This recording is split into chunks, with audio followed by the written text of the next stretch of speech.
No había vuelto a mirar atrás desde que crucé Despeñaperros. El tren dejaba atrás los olivares, y yo me obligaba a no pensar en lo que quedaba en Sevilla. Ni en la voz que me había dicho, no eres suficiente, ni en la puerta que se cerró con un golpe seco aquella última noche. 32 años, y mi vida parecía una casa vacía después de un incendio, sin muebles, sin calor, con un eco incómodo en cada rincón. Madrid me recibió con un aire frío que me cortó la piel. Lo agradecí. El frío ayuda a no sentir. Me instalé en un piso diminuto de lavapiés, con paredes demasiado finas y un colchón prestado, pero me bastaba. No estaba buscando comodidad, estaba buscando distancia. Durante días, mi rutina fue mínima, trabajo remoto, comida rápida, horas muertas mirando por la ventana. Hasta que una mañana, mientras esperaba el café en una esquina de Tirso de Molina, vi el cartel de un gimnasio. No me gustaban los gimnasios. Nunca me habían gustado. Pero había algo en esa mañana, quizá el silencio, quizá el cansancio de sentirme invisible, que me empujó a entrar. Dentro, el ruido de las pesas y el olor a esfuerzo ajeno me golpearon como un recordatorio de que el cuerpo es lo único que no sabe mentir. Me quedé parado unos segundos, hasta que una voz firme, grave y extrañamente tranquila, rompió mi aislamiento. ¿Primera vez aquí? Giré la cabeza y lo vi. Alto, con una postura que hablaba de años de disciplina. Había algo en su mirada que no era pura cortesía comercial, una mezcla de evaluación y reconocimiento, como si ya supiera por qué estaba allí. Sí, respondí, intentando sonar neutro. Soy Alejandro. Trabajo como entrenador personal. Si quieres, puedo enseñarte el lugar y ver qué objetivos tienes. Acepté sin pensarlo demasiado. Tal vez porque no quería parecer inseguro. Tal vez porque, en el fondo, me tranquilizaba que alguien marcara el camino. Caminamos entre máquinas y barras, y él me explicaba rutinas, técnicas, progresiones. Yo asentía, intentando memorizar más su voz que los nombres de los ejercicios. Cuando llegamos a la zona de peso libre, se detuvo y me miró. ¿Hace mucho que no entrenas? Años, admití. Entonces vamos a empezar despacio. Lo importante es que vuelvas a confiar en tu cuerpo. Esa frase me tocó más de lo que quise mostrar. Confiar. Una palabra que había borrado de mi vocabulario. Me colocó frente a una barra descargada, y me indicó cómo agarrarla. Sus instrucciones eran precisas, sin adornos. No había condescendencia ni prisa. Solo la certeza de que yo podía hacerlo. Las primeras repeticiones fueron torpes. Mis músculos protestaban, y mi respiración se aceleraba demasiado pronto. Alejandro corregía mi postura con indicaciones breves, casi cortantes, pero siempre con un tono que mantenía la calma. No me animaba con frases vacías, me empujaba con datos concretos, con la exigencia justa para no dejarme escapar. En menos de media hora, el sudor me corría por la frente. Sentía las piernas tensas y los hombros cargados, pero también algo nuevo, la mente enfocada en un punto, sin espacio para recuerdos ni reproches. Al terminar, me indicó que nos sentáramos a planificar las próximas semanas. Saqué el móvil para anotar los días y horas, y él sonrió apenas. Si realmente quieres cambiar, no falles a las citas. Aquí no se trata solo de músculos. Lo sé, contesté, aunque no estaba seguro de entender todo lo que implicaba. Nos despedimos con un apretón de manos breve. Salí a la calle con el frío golpeándome otra vez, pero distinto. Sentía un leve zumbido en el pecho, como si hubiera encendido algo que llevaba demasiado tiempo apagado. Esa noche, mientras preparaba una cena improvisada, abrí la agenda y vi su nombre escrito junto a la hora del primer entrenamiento oficial, Alejandro, 7. No era solo una cita en el calendario. Era una grieta en la rutina, un hilo del que no sabía a dónde me llevaría, pero que, por primera vez en meses, tenía ganas de seguir. El segundo entrenamiento fue distinto. Ya no era la novedad de un lugar desconocido, era volver a un espacio donde alguien me esperaba. Alejandro me recibió con un «listo para hoy», que sonó más como un reto que como una pregunta. Ese día trabajamos con pesos libres. Sus instrucciones eran tan precisas que parecía anticiparse a cada error. Más recta la espalda, controla la bajada, respira ahora. No había regaños, pero sí una firmeza que me empujaba a seguir. Sentía que, de alguna forma, se tomaba en serio mi progreso más de lo que yo mismo lo hacía. Entre serie y serie, intercambiábamos frases cortas. Comentarios sobre el clima, sobre el ruido de la calle, sobre algún cliente que se había retirado temprano. No eran conversaciones profundas, pero había algo en su manera de escuchar que me dejaba la sensación de haber dicho más de lo que en realidad decía. Con el paso de los días, mi rutina se fue ajustando a esas horas en el gimnasio. Empezaba a comer mejor, a organizar mi trabajo para no llegar tarde, a dormir con menos sobresaltos. No lo planifiqué, simplemente ocurría. Y cada vez que entraba por la puerta y lo veía girar la cabeza hacia mí, sentía un alivio extraño, como si hubiera llegado a un lugar donde no tenía que justificarme. Una tarde, mientras ajustaba una máquina, Alejandro me contó que antes de trabajar allí había probado otros empleos, pero que siempre volvía al deporte porque le daba estructura y propósito. En este trabajo aprendes a ver más allá de los músculos, dijo, mirando a alguien al otro lado de la sala. No supe si lo decía por mí, pero la frase se me quedó grabada. A veces coincidíamos al final de su turno. La gente se marchaba y el gimnasio quedaba medio vacío. En esos momentos, la luz era más suave y el ruido, más bajo. El ambiente cambiaba, el eco de los pasos, el sonido de las pesas colocándose en su sitio, la música de fondo casi imperceptible. Me sorprendía quedarme un poco más, haciendo estiramientos o revisando mi botella de agua solo para no salir todavía. Un martes, al terminar la última serie, Alejandro me dijo: «Estás progresando rápido». «No lo noto tanto», respondí. «Porque sigues fijándote en lo que falta». «Yo veo otra cosa, más fuerza, más control». Su mirada era directa, sin la sonrisa de cortesía que usaba con otros clientes.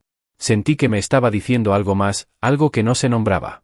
Poco a poco, empecé a anticipar esos instantes. No eran gestos grandes, sino detalles, un toque breve en el hombro para corregir la postura, una pregunta al final de la sesión que parecía buscar más que una respuesta cortés. Yo, que siempre había mantenido distancia, me descubrí respondiendo con más apertura de la que pensaba posible. Un viernes, la sala estaba casi vacía. Afuera llovía y el sonido del agua golpeando los ventanales creaba una especie de burbuja. Alejandro se acercó mientras guardaba las mancuernas. «¿Tienes planes para el fin de semana?», preguntó. «Nada especial», contesté. «A veces es lo mejor, descansar y dejar que el cuerpo asimile el trabajo». Lo dijo con una calma que me desarmó. No había doble sentido, pero sí una cercanía nueva. Y me di cuenta de que, aunque lo nuestro eran entrenamientos, estaba empezando a esperar algo más que las rutinas y los ejercicios. Salí esa noche con una mezcla de satisfacción y desconcierto. No podía etiquetar lo que pasaba. Solo sabía que, en medio de una ciudad donde era fácil perderse entre la multitud, había encontrado una presencia que me hacía querer volver. Las semanas comenzaron a organizarse alrededor de las sesiones con Alejandro. No importaba lo que pasara durante el día, reuniones eternas, correos sin responder, llamadas que no quería contestar, todo quedaba en segundo plano cuando se acercaba la hora de ir al gimnasio. Era como si ese lugar, con su olor a hierro y magnesio, fuera un territorio aparte, aislado del resto de mi vida. Alejandro no era de los que hablan por hablar. No gastaba palabras en motivaciones genéricas. Sus comentarios eran precisos, casi quirúrgicos: sube un poco más los codos, respira antes de empujar, no te precipites en la bajada. Sin embargo, había algo en su tono que me hacía sentir que, más allá del ejercicio, estaba midiendo cada uno de mis gestos. A veces, cuando terminaba una serie y me quedaba sentado recuperando el aliento, lo sorprendía mirándome desde la otra punta de la sala. No apartaba la vista de inmediato, pero tampoco sonreía. Era como si evaluara algo que yo no sabía nombrar. Empecé a notar pequeños detalles que me confundían.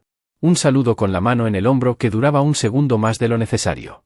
Una broma que parecía dirigida solo a mí, incluso si había más clientes cerca. Preguntas sobre mi día que se quedaban flotando, como si esperara una respuesta más personal de la que yo me atrevía a dar. No sabía si interpretarlo como interés o simple amabilidad profesional. Y, quizás, lo que más me inquietaba era descubrir que yo mismo esperaba esas señales. Me encontraba revisando el teléfono para ver si él había confirmado la sesión, repasando mentalmente qué decirle al llegar, casi como si fuera una cita y no un entrenamiento. Una tarde, después de una rutina especialmente dura, nos quedamos hablando junto a las máquinas apagadas. La mayoría de la gente ya se había ido, y el silencio del lugar le daba un aire distinto, más íntimo. «Vas mejorando rápido», dijo, apoyándose contra una barra. «No lo siento así», respondí, secándome el sudor de la frente. «Porque sigues pensando en todo lo que no puedes hacer, en vez de ver lo que ya haces mejor que antes». Esa frase me golpeó. No hablaba solo de mi rendimiento físico, y lo supe. Estuve a punto de decir algo más, algo que llevaba días rondándome, pero no encontré las palabras. Fue en ese momento cuando la puerta del gimnasio se abrió de golpe. Un hombre mayor, de unos 60, con un gorro de lana calado hasta las cejas, entró mirando a ambos lados. Lo reconocí, era un vecino del edificio de enfrente de mi piso. Siempre parecía tener algo que comentar sobre todos.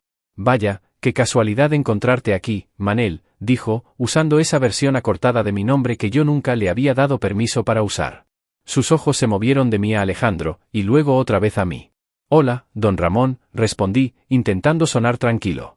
No sabía que eras de gimnasio, y con entrenador y todo, añadió, con una sonrisa que no supe si era sincera o irónica. Alejandro se incorporó, asintiendo cortésmente, pero sin sonreír. Yo sentí una presión incómoda en el pecho. El tono del vecino no era abiertamente hostil, pero sí cargado de curiosidad, de ese tipo que no busca respuestas sino rumores. Estaba por cerrar, intervino Alejandro, con voz firme. Si quiere, puede venir mañana en horario de atención. Don Ramón se encogió de hombros. No, solo pasaba a saludar. Que no se diga que no conozco a la gente nueva del barrio. Cuando salió, el silencio volvió, pero no era el mismo de antes. Yo tenía la mandíbula tensa y las manos frías. Alejandro me miró, como intentando leerme. ¿Todo bien?, preguntó. Sí, es solo que, no me gusta que la gente saque conclusiones, contesté, bajando la vista. No tenía que explicar más. Él entendió. La gente siempre va a opinar, dijo. Lo importante es lo que tú decidas creer. Asentí, pero no me tranquilizó del todo. El encuentro había removido algo que creía superado, ese miedo antiguo a ser juzgado, a que una mirada o un comentario encubierto se transformaran en una etiqueta imposible de quitar. Recordé viejas escenas en Sevilla, miradas torcidas en la calle, bromas con doble filo en reuniones familiares. Esa noche, de camino a casa, sentí que las luces de la ciudad me iluminaban demasiado. Como si cualquier transeúnte pudiera leer en mi rostro lo que yo mismo apenas empezaba a entender. Me molestaba no saber dónde estaba el límite entre la normalidad y algo que, de romperse, no podría volver atrás. Alejandro y yo no hablamos más del incidente en los días siguientes. Pero yo no podía olvidar la forma en que el vecino nos miró, ni la tensión que me recorrió como un latigazo. Las señales que antes me parecían juego o simple complicidad ahora tenían un peso nuevo, y me preguntaba si, llegado el momento, tendría el valor de sostenerlo frente a los demás. No esperaba verlo esa tarde. Habíamos intercambiado un par de mensajes para confirmar la próxima sesión, pero nada más. Desde el incidente con don Ramón, las rutinas en el gimnasio habían recuperado una apariencia de normalidad, aunque yo sabía que era un equilibrio frágil. Me sorprendió encontrar a Alejandro esperándome en la puerta de mi edificio, apoyado contra la pared, con una mochila colgada del hombro. ¿Tienes un momento?, preguntó.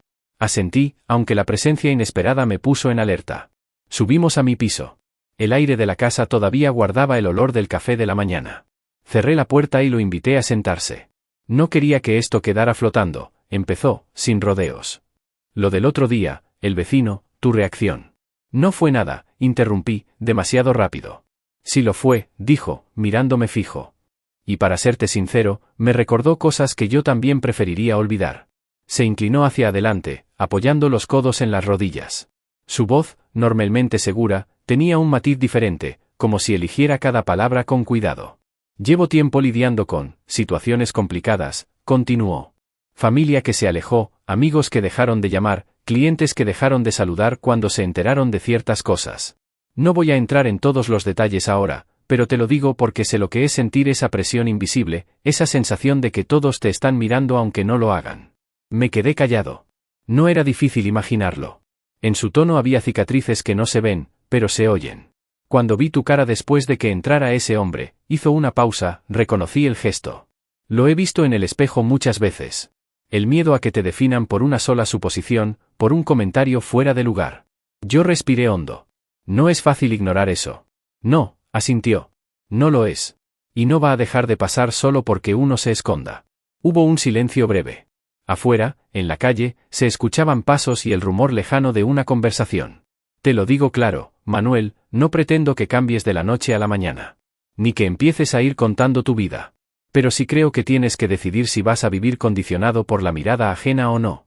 Me incomodaba la claridad de sus palabras. Sentía que me desnudaban de cualquier excusa. ¿Y tú?, pregunté casi sin pensarlo.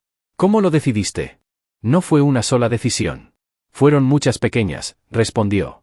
Algunas las tomé por cansancio, otras por rabia. Pero todas fueron empujándome al mismo lugar, el de no pedir permiso para ser quien soy. Se recostó en el respaldo de la silla. No te voy a mentir, hay un precio. Hay gente que se va, que te decepciona, que no soporta la versión real de ti. Pero también hay otra que aparece y se queda. Y eso vale más que todo lo que pierdes. Yo jugueteaba con una taza vacía, intentando ordenar lo que sentía. No era solo la conversación, era el peso acumulado de años evitando ciertas preguntas, cambiando de tema, riendo para no responder. A veces pienso que, si me quedo quieto, si no doy señales, nada va a cambiar, dije. Pero lo cierto es que así tampoco me muevo de donde estoy. Exacto, afirmó Alejandro. Y lo peor es que, mientras tanto, otros deciden por ti. Lo miré y vi que no había juicio en su expresión, solo un cansancio sereno, el de alguien que ya recorrió ese camino. No sé si estoy listo, admití. Nadie lo está, contestó con una media sonrisa.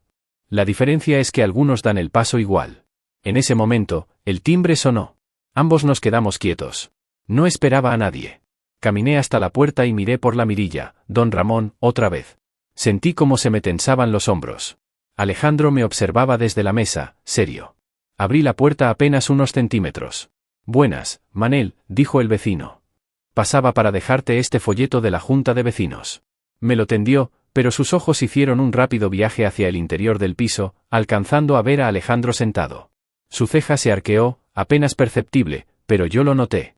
Gracias, respondí, tomando el papel sin invitarlo a entrar. Bueno, nos vemos, añadió, con esa sonrisa que parecía guardar más de lo que mostraba. Cerré la puerta y apoyé la frente contra la madera un segundo. Al girarme, Alejandro seguía mirándome. ¿Ves? Dijo, sin rastro de burla. Ahí está otra vez. Y tú decides si ese gesto te marca el día o no. Me senté frente a él. Sentí una mezcla de irritación y alivio. No quiero seguir viviendo así, confesé. No quiero que un vecino o un comentario determinen lo que hago o con quién me relaciono. Entonces ya tomaste una decisión, replicó. El resto es sostenerla. Lo que me sorprendió fue darme cuenta de que tenía razón. No era una cuestión de sentirme listo o no. Era de elegir cada vez que se presentara la oportunidad. Pasamos un rato más hablando, ya de cosas más triviales, pero yo seguía dándole vueltas a esa idea. Cuando se fue, me quedé junto a la ventana viendo cómo se alejaba calle abajo. No parecía alguien que buscara convencerme, más bien, me había puesto un espejo delante y me había dejado decidir qué hacer con la imagen. Esa noche, antes de dormir, pensé en todas las veces que me había callado, que había cambiado mi forma de andar o de hablar para no llamar la atención equivocada. Recordé caras, frases, silencios incómodos. Y por primera vez, no sentí solo vergüenza o miedo, sentí una pequeña chispa de desafío. Sabía que no iba a ser un cambio instantáneo. Que habría días de retroceso, momentos de duda. Pero también sabía que había cruzado un umbral invisible. Y que, aunque el mundo no lo supiera todavía, yo ya no estaba dispuesto a volver atrás. La decisión no llegó con fanfarrias. Fue un mensaje corto una mañana cualquiera. Alejandro, gracias por todo. Voy a dejar los entrenamientos por un tiempo. Necesito enfocarme en otras cosas. Releí las palabras varias veces antes de enviarlas. No había reproches ni explicaciones alargadas. Solo la claridad de quien por fin reconoce hacia dónde quiere caminar. Respondió al rato, lo entiendo. Aquí estaré si lo necesitas. Cuídate. Sentí un pinchazo de melancolía, como cuando uno cierra una puerta que le enseñó a respirar mejor. Pero la tristeza no era derrota, era la forma silenciosa que tiene el cuerpo de despedirse de una etapa. Los días que siguieron los llené de decisiones pequeñas y firmes. Empecé asistiendo a una reunión en un centro comunitario del barrio. Había visto el cartel en una farola, grupo de apoyo y actividades LGBTQ, bienvenidas todas las edades. Me presenté sin saber muy bien qué decir. Una mujer se acercó con naturalidad. Soy Lucía, dijo. ¿Primera vez? Asentí. Ella me señaló un círculo de sillas. Hablaban de cosas concretas, un taller para jóvenes, una mesa informativa, la organización de un partido mixto en el parque. Nada de grandes discursos, solo gente resolviendo, proponiendo, sumando. Me pidieron que contara por qué estaba allí. No hice una biografía. Dije lo básico, he pasado mucho tiempo escondiéndome. Quiero dejar de hacerlo. Nadie aplaudió, y agradecí que no lo hicieran. En lugar de eso, Rafa, un hombre mayor, de sonrisa franca, me ofreció un calendario con actividades. Ven al desayuno del sábado, propuso. Charlamos, ves caras y, si te apetece, te apuntas a algo. Lo importante es que te quedes. Me quedé. Y volví el sábado. El desayuno no era más que café, tostadas y gente mezclada, estudiantes, jubiladas, gente con prisa y gente que se tomaba el tiempo de escuchar. Conocí a Noor, que coordinaba un grupo de apoyo, y a Diego, que organizaba un círculo de lectura. De pronto mi agenda dejó de ser un muro blanco y se convirtió en un mapa con rutas disponibles. La primera semana ayudé a montar una carpa informativa en una plaza cercana. Mi tarea era simple, repartir folletos y responder preguntas básicas. Al principio, me temblaban los dedos. Luego me di cuenta de que la mayoría de las personas que se acercaban lo hacían desde la curiosidad o el respeto. Los que venían a provocar se marchaban cuando nadie seguía su juego. Aprendí una lección práctica: muchas batallas se ganan eligiendo dónde poner la energía. También empecé a correr con un grupo mixto que salía al amanecer por el río. No había arengas motivacionales, había pasos coordinados y respiraciones que se acompasaban sin necesidad de hablar mucho. Me gustaba esa normalidad compartida, gente con historias diferentes, coincidiendo 3 veces por semana para moverse hacia adelante, literalmente. En paralelo, di 2 pasos que llevaba tiempo postergando. Llamé a mi hermana y le conté, sin adornos, cómo me sentía y que estaba cambiando en mi vida. Hubo un silencio largo al otro lado. Luego dijo: te quiero, y eso no cambia. Me costará acostumbrarme a algunas cosas, pero prefiero saber de ti de verdad. Esa sinceridad imperfecta me sostuvo varios días. El segundo paso fue enviar un correo a mi antiguo círculo de amigos en Sevilla. No buscaba convencer a nadie. Quería dejar constancia de que ya no negociaría mi forma de estar en el mundo. Contestaron menos de los que yo esperaba, pero los que lo hicieron bien. No necesitaba más. Un martes por la tarde, después de una reunión en el centro, estaba conversando con Lucía en la puerta. Hablábamos de la próxima actividad cuando, de pronto, una voz conocida interrumpió desde la acera. «Manel, siempre te veo muy ocupado últimamente», dijo don Ramón, con ese tono de curiosidad disfrazada. El comentario se clavó como una espina. Por un instante, el pecho se me encogió con el reflejo de siempre: disculparme, bajar la voz, justificarme. Miré a Lucía, no hizo ningún gesto teatral, solo me sostuvo la mirada como quien recuerda una consigna compartida: decide tú. «Sí, don Ramón», respondí. «Estoy colaborando aquí. Si quiere información, puede entrar y preguntar. Si no, que tenga buena tarde». Vi el gesto de sus cejas, ese resorte que tantas veces me había condicionado. Noté también que ya no tenía el mismo efecto. Intercambiamos un par de frases formales y se fue, quizá decepcionado por no encontrar la grieta por donde colarse. El miedo se presentó, como siempre, pero esta vez no se instaló. Pasó de largo. «No le debes explicaciones a quien no te respeta», pensé, y sentí como aflojaba un nudo antiguo. Esa noche caminé por mi calle con una ligereza nueva. No era euforia, era algo más sobrio, la certeza de haber elegido. De camino a casa, pensé en escribir a Alejandro para contarle cómo me iba. No lo hice. No por orgullo, sino porque esa conversación podía esperar. Ahora me pertenecía el tiempo. Los meses siguientes consolidaron esa sensación. En el grupo de lectura de Diego comentamos un libro sobre la identidad como proceso, no como etiqueta. Me reconocí en esa idea: no estaba buscando un rótulo, sino un modo de habitar mi vida sin pedir permiso. En el grupo de Noor aprendí a poner límites con frases cortas y claras. «No voy a contestar eso. No es un tema para discutir contigo». Palabras simples que, bien colocadas, son puertas que se cierran sin portazos. Un sábado, durante una jornada en la plaza, se acercó una madre con su hijo. Ella quería material para un trabajo escolar. Él miraba los carteles con la mezcla de timidez y atención que recuerda a ciertas edades difíciles. Me pidió un folleto, para un amigo. Se lo di, y añadí: «Dile a tu amigo que no tiene que decidirlo todo hoy. Y que hay gente para acompañarle cuando lo necesite». El chico asintió con seriedad desarmante.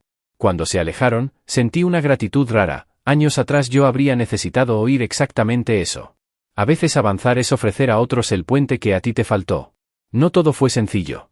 Hubo un día en que un desconocido lanzó un comentario despectivo al pasar junto a nuestra carpa. Noté la vieja descarga de rabia en la boca del estómago. Lucía puso una mano en mi hombro, no para frenarme, sino para anclarme. «Recuerda, no venimos a pelear, venimos a cuidar», dijo. Respiré. Dejé que el insulto siguiera su camino. No era para mí, era un ruido que ya no podía decirme quién era. Un domingo por la mañana recibí un mensaje de Alejandro: «Te vi en la plaza». «Bien por ti». Contesté con un «gracias» sincero. No necesitábamos más. Habíamos sido importantes en un tramo del camino, y eso bastaba. A veces avanzar es aceptar que ciertos vínculos cumplen su función y luego se guardan con respeto, sin aferrarse. La vida no se convirtió en una postal. Siguieron los días de cansancio, los trabajos que se amontonan, las facturas que llegan a la hora. Pero, por debajo, había una corriente estable. Ya no medía mis pasos por la sombra de la mirada ajena. Había encontrado voces que sostienen, manos que organizan, espacios donde no hacía falta traducirse para ser entendido. Una tarde tejimos en el centro una pancarta para una actividad del barrio. No era una gran marcha ni un evento multitudinario, Era un acto local, de esos que parecen pequeños y, sin embargo, cambian la temperatura de una calle. Mientras atábamos los cordones de la tela al vallado, Rafa me dijo: ¿sabes cuál es la prueba de que estás en el sitio correcto? Que no necesitas justificar tu presencia. Miré a mi alrededor. Reconocí a la gente con la que ahora compartía tiempo, quienes preparaban termos, quienes llamaban a los que llegaban tarde, quienes preguntaban si alguien necesitaba agua. No había héroes, había comunidad. Y en esa palabra entendí algo que no había comprendido del todo: la libertad no es una puerta que se abre de golpe, es un hábito. Se entrena como un músculo. Se sostiene en plural. Al volver a casa, pasé frente al portal de don Ramón. Lo vi hablando con otra vecina. Me saludó con la mano, casi mecánico. Yo devolví el saludo y seguí. No había tensión, solo distancia educada. Esa normalidad, que antes hubiera deseado con desesperación, ahora era consecuencia de mis elecciones, no de su permiso. Subí las escaleras sin prisa. En el rellano, apoyé la espalda contra la pared un instante y cerré los ojos. Pensé en Sevilla, en lo que dejé, en lo que aprendí aquí. No sentí culpa. Tampoco euforia. Sentí, por fin, pertenencia. Abrí la puerta de mi piso y dejé las llaves en la mesa. En el calendario del frigorífico, una semana llena, carrera al amanecer, reunión en el centro, cena con el grupo, llamada con mi hermana. Ninguna de esas citas me definía por completo, pero juntas dibujaban la forma de una vida que me reconocía. Sonreí, no como quien celebra una victoria, sino como quien se sabe en marcha. Apagué el móvil y me asomé a la ventana. La ciudad seguía con su ruido habitual, indiferente a mis pequeñas revoluciones. Tal vez esa sea la verdadera libertad, avanzar mientras el mundo sigue girando, sin pedirle que se detenga para aplaudirte. Respiré hondo. No necesitaba más pruebas. Estaba donde quería estar, en el movimiento, hacia adelante.